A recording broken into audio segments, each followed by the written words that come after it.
90% जो डिसीजन लिए जाते हैं वो लड़के और लड़की की मर्जी के खिलाफ लिए जाते हैं। मैं यहाँ कहा जाता है कि बड़े पढ़े लिखे हैं, तो बाद में पता चलता है कि कुछ पढ़ा लिखा भी नहीं होता। कानून में आपका एक बाउंड्री तय की जाती है, ये राइट्स हैं और ये ड्यूटीज़ हैं। तो वो राइट्स और ड्यूटीज़ की जो है अवेयरनेस कम से कम होनी चाहिए। राइट्स तो सबको याद है, अपने राइट्स हैं उनके लिए क्लेम करते रहते हैं, लेकिन ड्यूटीज़ याद नहीं है। तो राइट्स एंड ड्यूटीज़ जो है ये कोरिलेटेड प्रोटेक्शन ऑर्डर है। ये कोई ऐसा डोमेस्टिक वायलेंस का प्रोविजन है तो फ़ौरन जो है वहाँ से प्रोटेक्टिव ऑर्डर किए जाते हैं कि फर्दर इसको जो है भाई हरासमेंट नहीं की जाए, कोई ऐसा डोमेस्टिक वायलेंस का फर्दर जो है शिकार नहीं हो वो victim. Court is now in session. Rather legal awareness Avenue में आप सबका स्वागत है, वेलकम है। मैं आपका मेज़बान एडवोकेट सरफराज हमीद राथर। आज इस लीगल अवेयरनेस के सिलसिले में हम दूसरी सीरीज़ लेके आए हैं। पहली सीरीज़ में हमने 3 एपिसोड किए थे। उसमें हमारा जो टॉपिक था पहली सीरीज़ में वो था law of inheritance under Islamic law. तो आज हमारा जो टॉपिक है इस सेकंड सीरीज़ में तो वो बड़ा ही एक इम्पॉर्टेंट और सेंसिटिव टॉपिक है। ये ऐसा टॉपिक है कि जो ऑलमोस्ट हर सोसाइटी, हर फैमिली और हर इंडिविजुअल को रिलेट करता है। ये टॉपिक है रिलेटेड टू मैरिज। इसको हम कहेंगे मैट्रिमोनियल इश्यूज। मैट्रिमोनियल का मतलब है जो मैरिज के रिलेटेड हो, मतलब जब शादी होती है तो शादी के बाद जितने भी इश्यूज होते हैं उनको हम मैट्रिमोनियल इश्यूज कहते हैं। तो फिर उस आगे जाके ये मैट्रिमोनियल इश्यूज जो हैं मैट्रिमोनियल डिस्प्यूट्स की शक्ल में आ जाते हैं। तो उसमें फिर हमने देखना है कि इसमें हमारा जो कानून है वो कैसे डील करता है ऐसी सिचुएशन जब आ जाएं, उसके काजेज़ क्या हैं ये भी हम डिस्कस करेंगे कि ये मैट्रिमोनियल इश्यूज क्यों होते हैं, फिर उसको प्रिवेंट कैसे किया जा सकता है। तो ये सारे इश्यूज जो हैं वन बाई वन हम डिस्कस करेंगे। हमारा मकसद यही है कि जनरल पब्लिक, आम लोगों को जो है अवेयर करना, क्योंकि ये ऐसा टॉपिक है कि जो ऑलमोस्ट हर इंसान के घर में, हर इंसान से रिलेटेड है।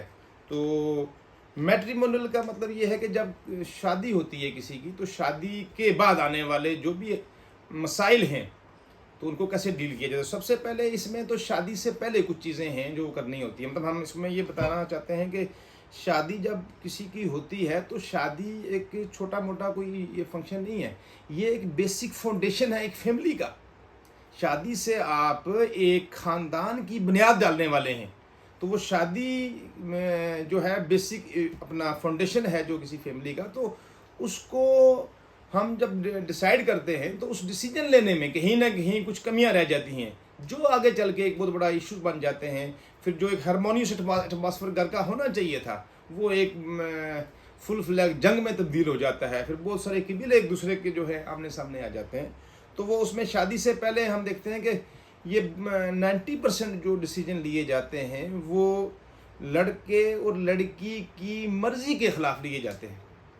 हमारी सोसाइटी में आज भी जो है डोमिनेंस है मेल की, मतलब पेट्रियार्टिकल सोसाइटी है हमारी। तो उसमें जो हमारे बुजुर्गों ने, हमारे बड़ों ने जो डिसीजन ले लिया तो वो बाइंडिंग माना जाता है, इरिस्पेक्टिव कि आप जिसके लिए ये डिसीजन ले रहे हैं उसकी क्या राय है, उसका क्या व्यू है, उसकी क्या एक्सपेक्टेशंस हैं, वो क्या लाइफ में बनना चाहते हैं, वो लाइफ को कैसे चलाना चाहते हैं। क्योंकि ये ट्रेंड जो है ये चेंज होता रहता है फ्रॉम जनरेशन टू जनरेशन। तो पुराने जनरेशन से हमारी जो परंपराएं, जो ट्रेडिशन चली आ रही हैं वही शायद हम आज की डेट में भी जो है उनको इन्फोर्स करना चाहते हैं, जिससे हम देखते हैं कि सोसाइटी में इस वक्त अगर ज़्यादा नहीं तो 50% जो हैं ये डिस्प्यूट्स की शक्ल में जो है तब्दील हो जाते हैं। ठीक है नहीं? तो उसके सिलसिले में हम ये देखते हैं कि शादी से पहले वहाँ जो जहाँ शादी की जाती है, मेल हो या फीमेल हो, तो उसमें कंपैटिबिलिटी ज़रूर होनी चाहिए। कंपैटिबिलिटी से मेरी मुराद ये है कि वो कम से कम उनमें ऐसा इम्बैलेंसेस नहीं होना चाहिए कि एक बहुत बड़े अमीर घराने से, बड़े ऊंचे ख्यालात से, बड़े ब्रॉड माइंडेड, ओपन माइंडेड से लड़का हो या लड़की हो, तो उसका जो पार्टनर है तो वो दूसरे कुछ सोसाइटी में, मतलब हमारे यहाँ कोई कंजर्वेटिव बैकग्राउंड से आ रहा है, कोई कम सोच में है, कोई फाइनेंशियली भी थोड़ा सा साउंड नहीं है, तो वो उनके वहाँ वैल्यूज़ जो हैं आपस में मिलेंगे नहीं, उनकी एक्सपेक्टेशंस जो हैं आपस में मिलेंगे नहीं, उनके हाँ डिसीजन मेकिंग में जो है परेशानी आएगी। तो वो डिसीजन लेने से पहले, शादी करने से पहले तो हमें ये चाहिए, सोसाइटी में फैमिली वालों को ये चाहिए कि वो लड़का हो या लड़की हो उसकी क्या इच्छाएं हैं, उसकी क्या मर्जी है, उसकी क्या एक्सपेक्टेशंस हैं लाइफ में, वो कैसे लाइफ को आगे देख रहे हैं या कैसे चला रहे हैं। तो वो एक घर में जो है कम्युनिकेशन गैप नहीं होना चाहिए बड़ों में और छोटों में। तो वो कम्युनिकेशन दूर करके फिर जहाँ शादी के लिए आपका वहाँ मतलब बातचीत बनती है, तो वो आपस में अंडरस्टैंडिंग होनी चाहिए। वो उन लड़के लड़की को भी मौका देना चाहिए कि एक दूसरे को अंडरस्टैंड कर लें शादी से पहले कि क्या भैया हमारा आगे साथ जो है चल सकता नहीं चल सकता, क्योंकि ये 2 वे ट्रैफिक है, 1 वे इसको चलाने की कोशिश कभी नहीं करनी चाहिए। तो ये मेन इशू है जो है कंपेटेबिलिटी का, कंपेटेबिलिटी नहीं होती है उसमें। दूसरे ये है कि अपनी मर्जी इन्वॉल्व नहीं होती है। उस तीसरे ये है कि मतलब झूठ बोला जाता है। झूठ से मुराद ये है कि सपोज लड़के वालों की तरफ से लड़के में वो क्वालिटीज़ होती नहीं है, तो वहाँ पेश की जाती हैं जनाब कि इसकी इनकम एग्जीक्यूट करके बताई जाती है, उसका बड़ा ही कोई बताया जाता है कि बड़े कारोबार वाला है, बड़ा इनकम है, बड़ा हमने ये भी देखा है कि कईयों के बारे में यहाँ कहा जाता है कि बड़े पढ़े लिखे हैं, तो बाद में पता चलता है कि कुछ पढ़ा लिखा भी नहीं होता, कुछ ऐसी बैकग्राउंड से है। दूसरे लड़की की तरफ से भी जो है थोड़े से हालात ऐसे होते हैं कि एग्जीक्यूट करके बताया जाता है। तो वो ये सारी चीज़ें जो हैं ये ऐसा बंधन है, ये बिल्कुल सच्चाई पे होना चाहिए, ये ट्रस्ट बेस पे होना चाहिए। नंबर 1। नंबर 2 ये कि शादी हो गई है, कंपेटेबिलिटी भी थी, सारा कुछ था, तो फिर भी क्या इश्यूज़ हैं, फिर क्यों इशू हो सकते हैं कि नहीं हो सकते। तो फिर वहाँ पे भी कुछ इश्यूज़ ये आ जाते हैं कि जब शादी होती है तो वहाँ थोड़ा सा कम्युनिकेशन गैप रहता है। वहाँ नया जो है मेंबर दूर से बाहर से अगर आया है घर में, तो जो हमारी सोसाइटी में जैसा मतलब हर जगह ऐसा नहीं है, लेकिन मेजॉरिटी में ऐसा है कि वो अपने डिसीजन जो है उस पर थोपने की कोशिश की जाती है, ना कि उसकी भी राय ली जाए। तो वो उससे भी हालात ऐसे पैदा हो जाते हैं। दूसरे ये है कि बहुत सारे आजकल वर्किंग क्लासेस हैं, उसमें आइसोलेशंस रहती हैं, मतलब आपकी बिकॉज ऑफ देयर एंगेजमेंट्स, कुछ उनका प्रोफेशनल एंगेजमेंट्स हैं, कुछ और उनकी ओब्लिगेशंस हैं। उससे क्या होता है कि इकट्ठे नहीं रह पाते, एक की ड्यूटी जो है किसी दूसरी जगह पे है, दूसरी की दूसरी जगह पे है, एक दूसरे को टाइम नहीं दे पा रहे, कुछ बिजनेस में ऐसे इन्वॉल्व हैं कि टाइम नहीं दे पा रहे। तो वो जो आइसोलेशन है वो भी अल्टीमेटली एक साइकोलॉजिकल इफेक्ट और इमोशनल इफेक्ट करता है वहाँ पार्टीज़ पे, तो उसको भी दूर करने की कोशिश करनी चाहिए। दूसरे ये है कि फाइनेंशियल क्राइसिस भी होते हैं कुछ में, कि वहाँ अगर कोई फाइनेंशियल है तो उसमें डिसीजन कैसे लेना है, उसमें एक्सपेंडिचर्स कैसे करना है, किसने क्या करना है, तो वो भी आप में एक दूसरे में कोऑपरेशन से म्यूचुअली जो है। अब ये नहीं है कि हस्बैंड कहे कि हमने यहाँ पे जो है इस कलर का जो है घर में ये सोफ़ा लेना है, तो वाइफ के नहीं मुझे तो ये कलर पसंद नहीं, दूसरा तो ये दूसरे में एक दूसरे में अंडरस्टैंडिंग होनी चाहिए, एडजस्टमेंट करनी है, मतलब इस बंधन को आपने एडजस्टमेंट करना है। ये कुछ इरेलीवेंट चीज़ें कुछ होती हैं, तो उसमें भी बड़ा कभी कभार ईगो इन्वॉल्व हो जाता है कि नहीं जो मेरा डिसीजन है, जो मेरी चॉइस है, तो वही प्रिवेल करनी चाहिए। तो ये ऐसे इरेलीवेंट चीज़ों पे जो है ज़्यादा फोकस नहीं करना चाहिए। ठीक है, एक ने अगर चॉइस कर ली है ब्लैक कलर की, दूसरे को पसंद है या नहीं है, उससे क्या फ़र्क पड़ता है। शादी तो एक ऐसा बंधन है जिसमें तो कुछ और मसाइल हैं आपने जो है वहाँ आगे लेके चलने हैं। दूसरी बात हम ये देखते हैं कि ऐसा कभी कभार ये भी होता है कि मतलब फाइनेंशियली भी हो गया, साइकोलॉजिकली भी या इमोशनली भी हमने देखा कि वहाँ ऐसे इशू होते हैं। तीसरे ये है कि मतलब डोमिनेंस शो करने की कोशिश की जाती है, अपने ऑर्डर्स जो हैं इम्प्लीमेंट करने की कोशिश की जा रही है। आप हर वक्त ये एक्सपेक्ट करते हो कि मतलब लड़की है अगर दूर से आई है तो वो उसके घर वाले जो हैं ये एक्सपेक्ट करते हैं कि ये हर चीज़ हमसे पूछ के करे।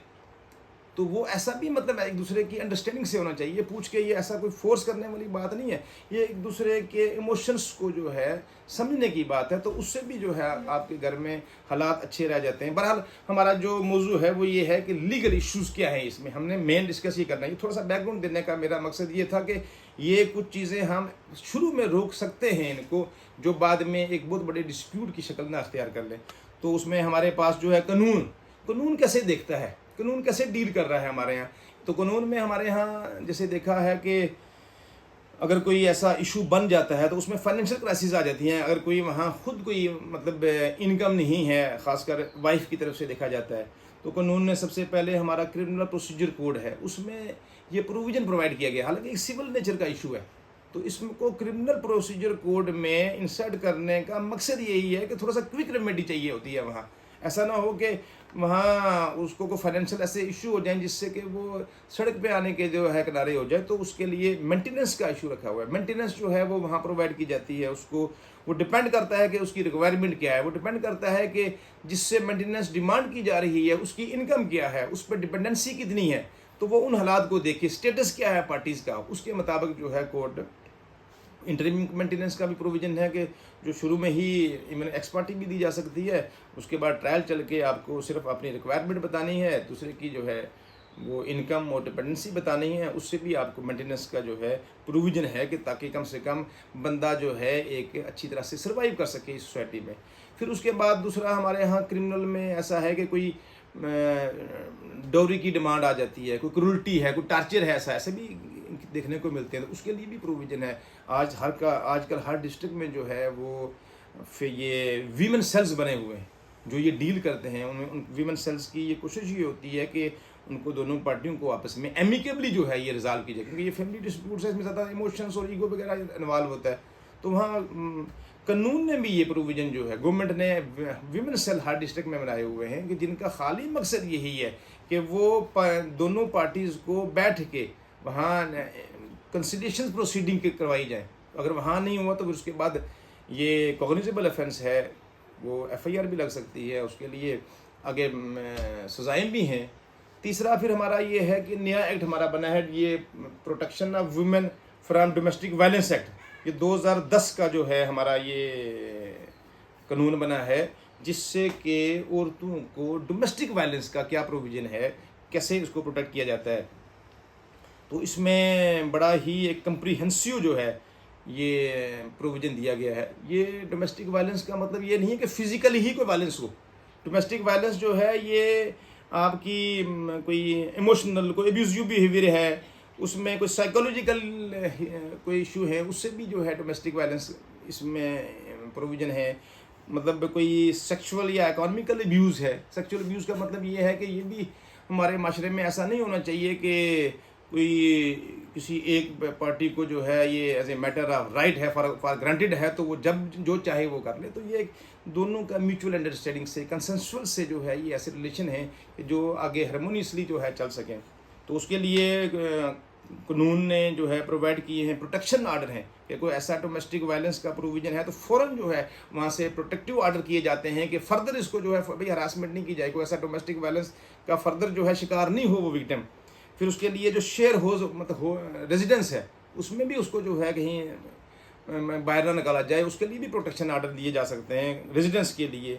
तीसरा ये है कि कोई बच्चों की कस्टडी का इशू है, वो भी वहाँ प्रोटेक्शन के लिए मिल सकते हैं। मॉनिटरी के लिए यहाँ भी है, जैसे आपने अभी पीछे बताया था कि सीआरपीसी में क्रिमिनल प्रोसीजर कोड में भी मेंटेनेंस का प्रोविजन है, और यहाँ भी है डोमेस्टिक वायलेंस में भी फ़ौरन जो है आपकी मॉनेटरी कंपनसेशन के लिए भी प्रोविजन है। लीगल एड सर्विसेज जो है मतलब फ्री ऑफ कास्ट जो है वहाँ विक्टिम्स को लीगल सर्विस प्रोवाइड करने का प्रोविजन है। तो ये सारे प्रोविजन वहाँ हैं कानून में जिसका सहारा लिया जा सकता है। वहाँ सारे राइट्स एंड ड्यूटीज़ जो है, कानून बेसिकली क्या होता है, कानून में आपका एक बाउंड्री तय की जाती है, ये राइट्स हैं और ये ड्यूटीज़ हैं। तो वो राइट्स और ड्यूटीज़ की जो है अवेयरनेस कम से कम होनी चाहिए कि जिसके मेरे क्या राइट्स हैं, साथ साथ में राइट्स और ड्यूटीज़ को रिलेटेड है। कहीं जगह हमने ये देखा गया कि राइट्स तो सबको याद हैं, अपने राइट्स हैं उनके लिए क्लेम करते रहते हैं, लेकिन ड्यूटीज़ याद नहीं है। तो राइट्स एंड ड्यूटीज़ जो है ये को रिलेटेड है। ये जहाँ अगर मेरा किसी चीज़ पे हक है, कोई राइट है डिमांड करने का, तो वहाँ मेरी कुछ ड्यूटीज़ भी हैं, तो मुझे वो भी परफॉर्म करनी है। तो ये कानून ने यही बेसिकली दिखाया, यही बाउंड्रीज हैं कि उस बाउंड्रीज के अंदर रह के जो है आप अपनी लाइफ को गुजारें। अगर वो बाउंड्री क्रॉस करोगे तो फिर जो है कानून अपना जो है रास्ता निकालेगा। उसके बाद ये डोमेस्टिक वायलेंस के बाद भी है। फिर ये हमने देखा कि इंडियन पिनल कोड में भी जो है 498 का प्रोविज़न है।